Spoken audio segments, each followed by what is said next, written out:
Hey guys, this is Benny Ricciardi with rotocurve.com, and I'm here with our DraftKings defense picks for week 7. We're going to go into the slideshow again. This way I can give you guys a little bit of information and you can see some of the things that we're looking at.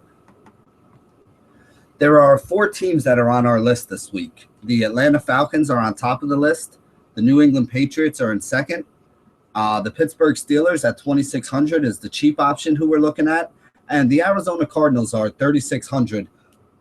They might be scaring a couple people away with the price tag, but they are another good option that we got to look at this week. The Falcons at 3,300 are favored, but they are on the road. Falcons are worse against the run, but Tennessee has a running back situation that's a little bit of a mess. So I'm not sure if Tennessee is going to be able to take advantage of the one thing that the Falcons don't do pretty well. Mariota is very likely to be out this week, so we may see Zach Mettenberger starting for Tennessee, which would give that Atlanta defense a better chance to rack up some sacks and some interceptions.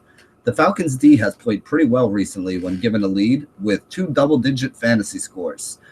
Basically, if the Falcons can get up early and force Mettenberger to have to go into predictable passing situations, I think there's a good chance that they can rack up some sacks, get a couple interceptions, and really have a big day here while limiting Tennessee to only a few points on the board. The next defense I want to talk about is the New England Patriots. Now, they are going to be favored and at home against the New York Jets. Despite the fact that their offense plays at a fast pace and puts up a lot of points, they are 9th overall in points allowed so far this year. So they have been pretty good at bending but not breaking. The offense getting them big leads helps them on defense because it makes the opposing team one-dimensional. And I think that could happen to the Jets in this game. Ryan Fitzpatrick was not very good against the Eagles. The only other time the Jets were really behind and forced to throw. The Patriots defense has averaged 4 sacks and over 1 turnover per game. I could definitely see them getting a couple sacks and maybe even a couple turnovers if they are able to put the Jets in that one-dimensional situation. Ryan Fitzpatrick is a solid game-managing kind of quarterback, and this is coming from a Jets fan. But I don't think that he's going to have the upside to go ahead and throw for 400 yards and 4 touchdowns against the Patriots and really help the Jets win this game.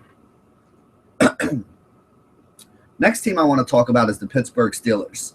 They're favored by 2.5 points, and they're on the road. They play the Kansas City Chiefs, who are likely to be without Jamal Charles and Jeremy Maclin as well.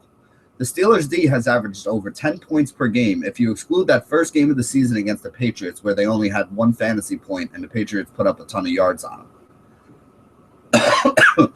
If you're wondering how the Chiefs are going to score this game, I'm thinking the same thing. Charcandrick West is going to be their starting running back. Albert Wilson is likely their healthiest wide receiver. Outside of Travis Kelce, there's really not anybody on this offense that scares me. And even Kelce isn't really getting a ton of targets, so he doesn't scare me all that much either. I think the Pittsburgh team could control this game from start to finish. I expect a big game out of Le'Veon Bell, and I do expect a big game out of this Pittsburgh Steelers defense going up against Alex Smith and the Kansas City Chiefs. The last game I want to talk about is the Arizona Cardinals. They're one of the biggest favorites of the day, favored by 7 and at home. They have a top 5 defense versus quarterbacks and a top 7 defense versus running backs, so it's definitely not easy to pick up yards against them. If they're able to stop a hobbled Forsett, or if Forsett is out and Allen is the running back for Baltimore in this game, that means they're going to force Flacco to be one-dimensional and have to throw the ball. They have a very ball-hawking secondary with 11 interceptions already, and they've scored 4 defensive touchdowns. If they force Flacco into a situation where he's got to throw the ball 40 to 50 times, I could definitely see them getting a couple interceptions in this game and maybe even running one of them back for a touchdown. That would give them great upside, especially because I think they will be a little bit lower owned at their price.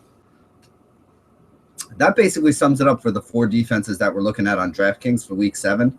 Thank you guys for joining us at RotoCurve, and as always, stay classy, DFS.